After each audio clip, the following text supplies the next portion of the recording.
Production of specialty crops like fruits and vegetables is quite a labor-intensive process, according to Dr. Philip Martin of the University of California at Davis. Labor represents about 20 to 40% of the total production cost. Mr. Frank Gasparini of the Agricultural Safety and Health Council of America estimates that California needs about 470,000 specialty crop workers.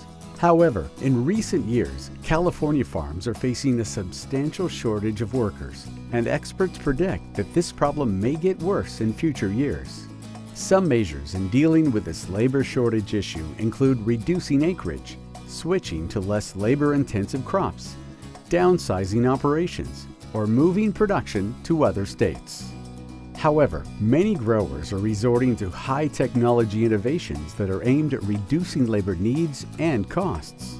In this video, we share some experiences from one of the most productive vegetable growing regions of the world, the Salinas Valley of California. My name is Richard Smith. I'm the Vegetable Crops Farm Advisor here in Monterey County, California. We're very dependent on farm labor here. There's a lot of farm labor that's used for harvesting the crops, producing the crops, irrigating the crops, and so forth. We've been able to mechanize certain aspects of crop production, but in general, there's still quite a bit of hand labor involved. To produce the crop, it's about, let's call it $4,000. The labor for weeding and thinning and so forth is about $150, and but then the irrigation is probably another $150 to $200 in terms of labor, and then tractor driving, lots of tractor driving, and then that's kind of most of it. You know, we're looking at inputs other than labor, you know, that are very expensive, such as the seed and the irrigation, land rent, overhead.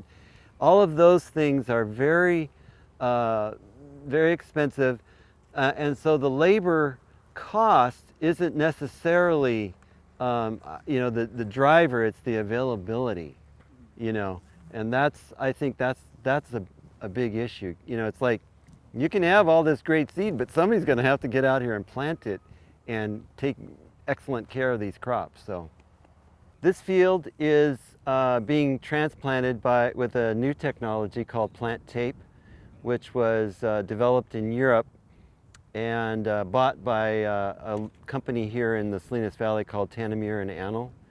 And it uses a new technology for transplanting, where the plants are grown in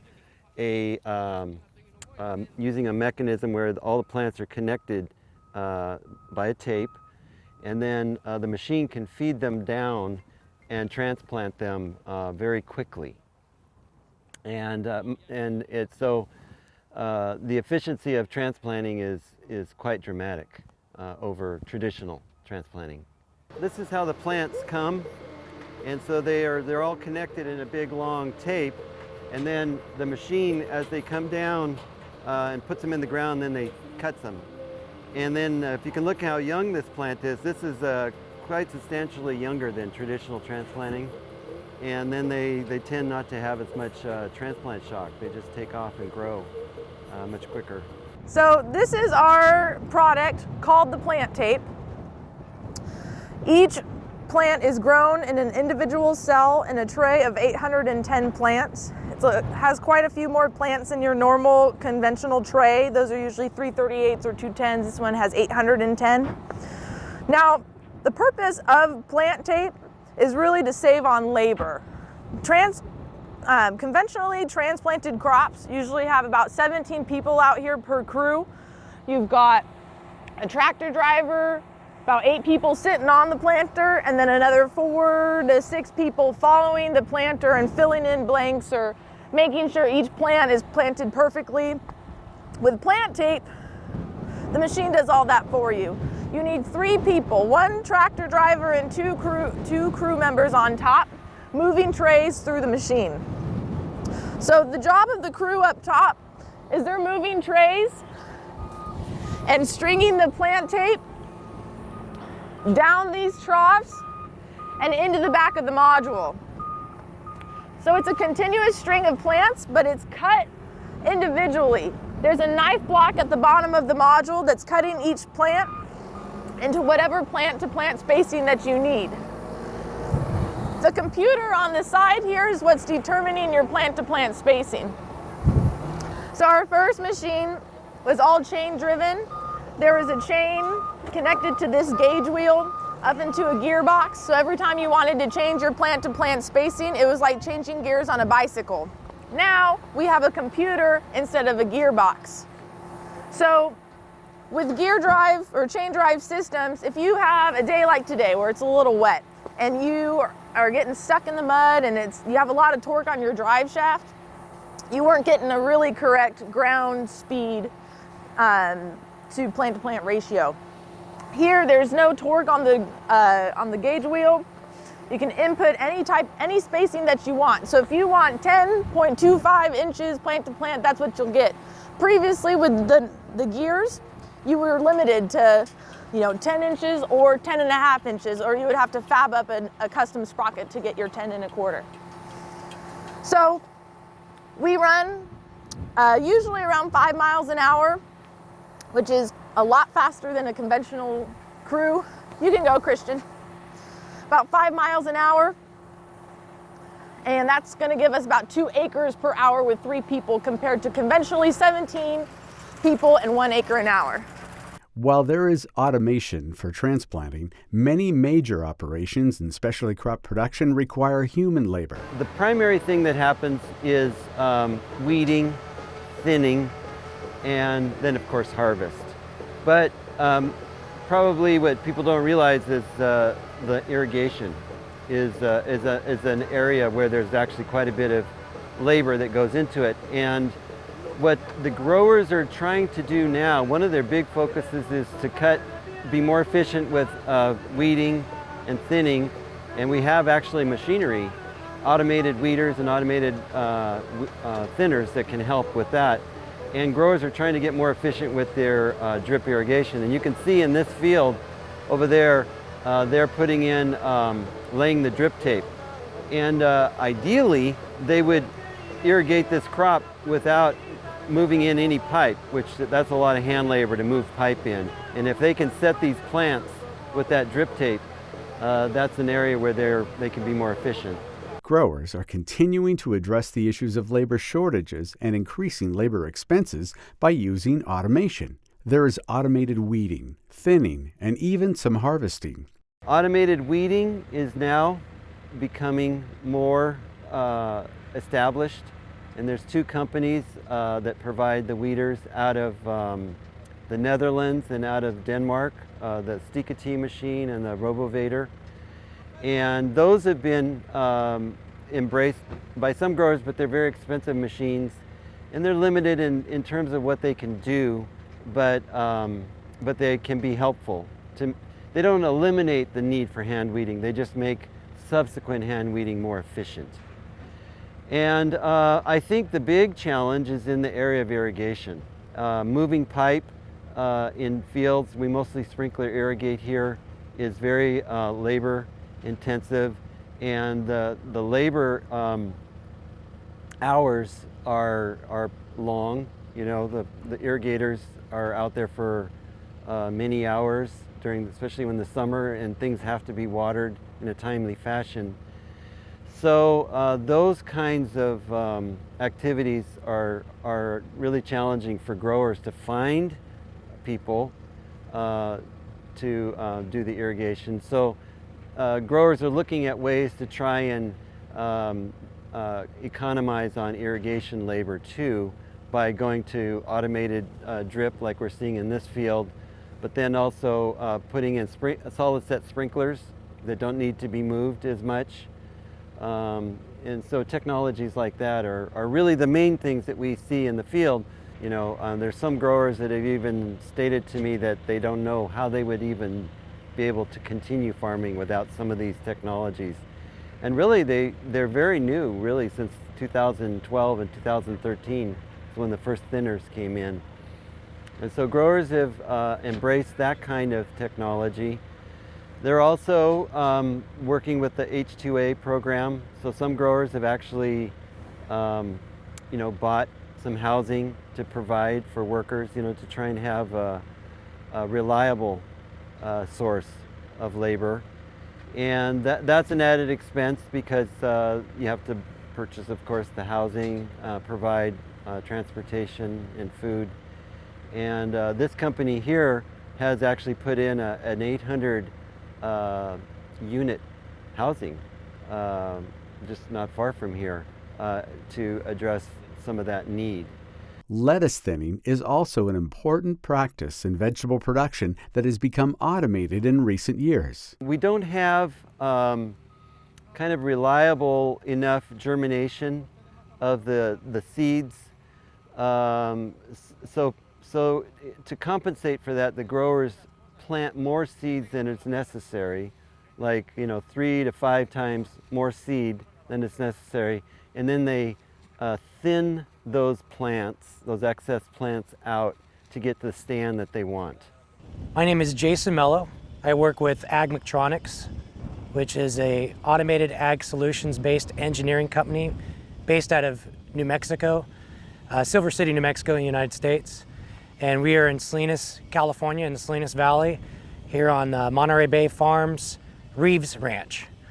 The machine that you see behind me is an automated thinning machine developed by Mechanization. And what it's doing is it's thinning out the lettuce seed line so that the lettuce can grow in an appropriate manner. In the past, it used to be people would come out and thin with hose, long-handled hose, or way back when, short-handled hose. Now we've developed a machine that actually takes the place of approximately 130 people to do the same process, however, faster and more economical. This particular machine works by using vision technology. It's called a forward vision technology using IR, infrared lens, and reading capability. And what it's doing is it has an algorithm in the software that the camera is telling that algorithm what it sees, and there is the programmer, who is the operator, the tractor driver or the manager, pre-programs what spacing he desires, and as a result the camera is always looking for that spacing, and it tells it there is 2.5 inch seed spacing on average in this field. We need to thin approximately every 2 to 3 plants to achieve your 10 or 11 or 12 inch spacing that you want. Once that is pre-programmed, the camera, the way our machine works is there's no CPU for it. Each camera is its own individual computer, and therefore the camera just goes through, sees what it sees, and then tells a solenoid when to spray a material on the plant it wants to kill, and spray nothing on a plant that it wants to keep, or spray a beneficial spray on the plant that it keeps at the same time. So essentially it's forward-looking information, forward-looking camera vision that tells the sprayer when to spray based on an algorithm in a computer and software.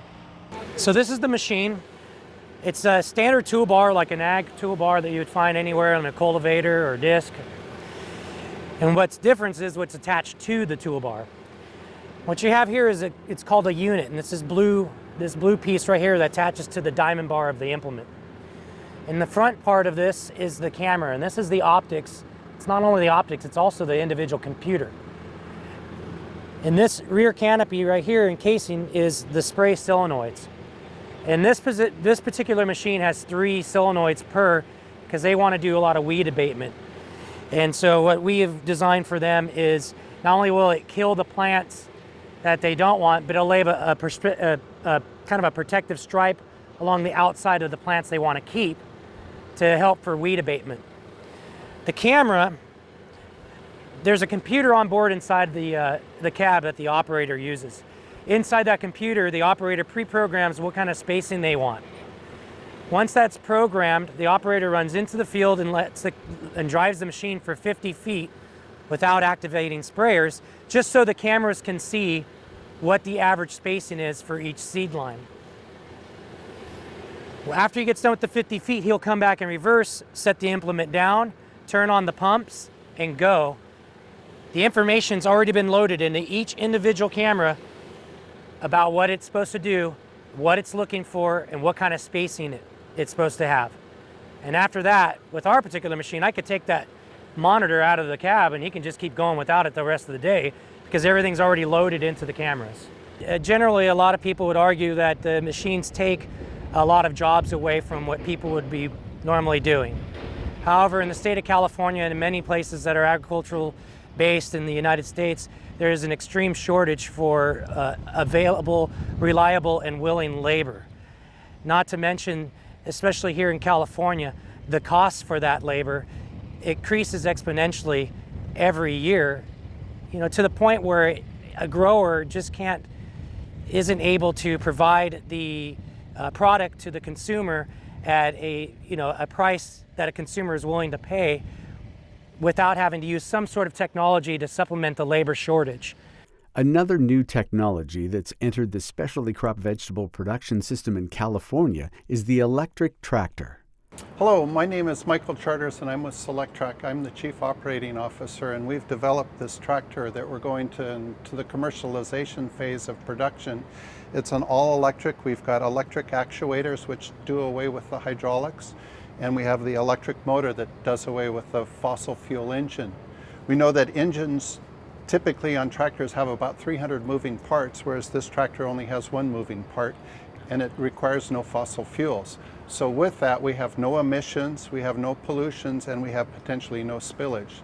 There's no serviceable or annual maintenance on this tractor at all, and potentially this battery here, given the load and the workload, has about 3,000 cycle lives. So the tractor can operate anywhere between 4 to 6 hours on the onboard battery pack, and in 3 different locations we can add an exchangeable battery pack that give extended or continuous usage. The moving parts with a tractor there's an electric motor that attaches to the transmission that attaches to the PTO. The PTO typically is attached directly into the transmission, and then you'll engage it. So we have an electric motor that's directly coupled into that transmission, and the motor, as you know, has one moving part and it spins. But if you look at a diesel engine, potentially you have about 300 moving parts. You've got the oil pumps, you've got the fan belts, you've got all the gear mechanisms, and we've done away with all of that. So you've reduced your service that's required on the tractor to none. You don't have any costs that are associated during the year to the tractor at all. So it helps reduce that initial cost.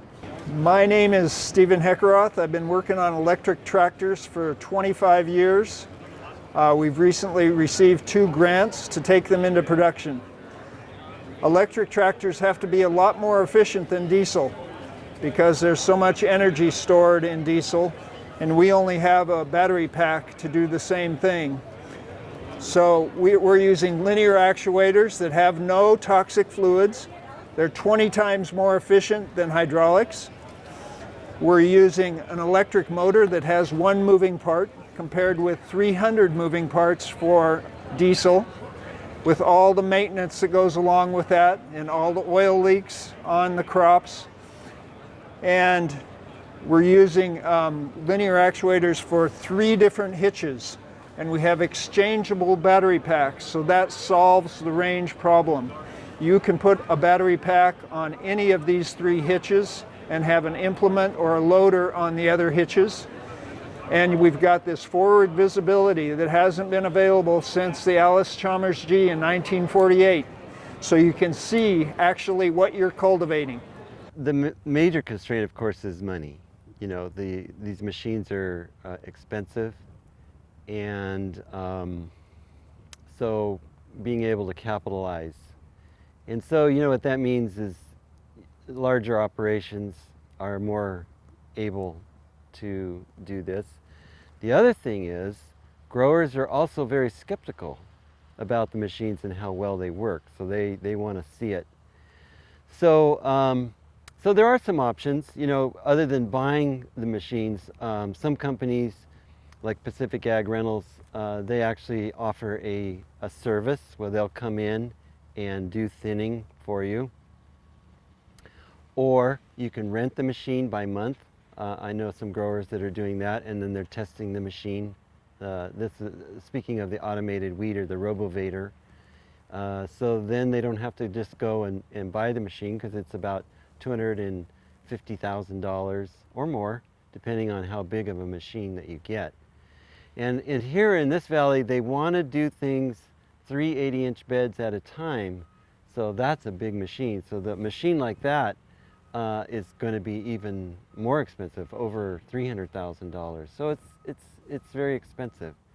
This situation here where they're planting, well, the grower just told us they're planting 25 acres with 6 people. And to do that with a conventional transplanter would take at least probably a crew of 15. So they're saving quite a bit. And I'm not sure, I think it would take more than a day for them to do it, you know, because I think they do about 20 acres a day at the most. I think growers are adapting to the current situation, which is we don't have as much labor as we used to. And so they're embracing this new technology that helps them get the thinning done, helps them with the weeding. In this case, helps them with transplanting. And that's helping them currently. Now, if you were to look down the road 20 years from now, are we going to just have machines doing what the crews used to do? It's possible, but that's dependent on the development of the technology, you know. But we see a lot of interest in that. You know, there's a lot of effort.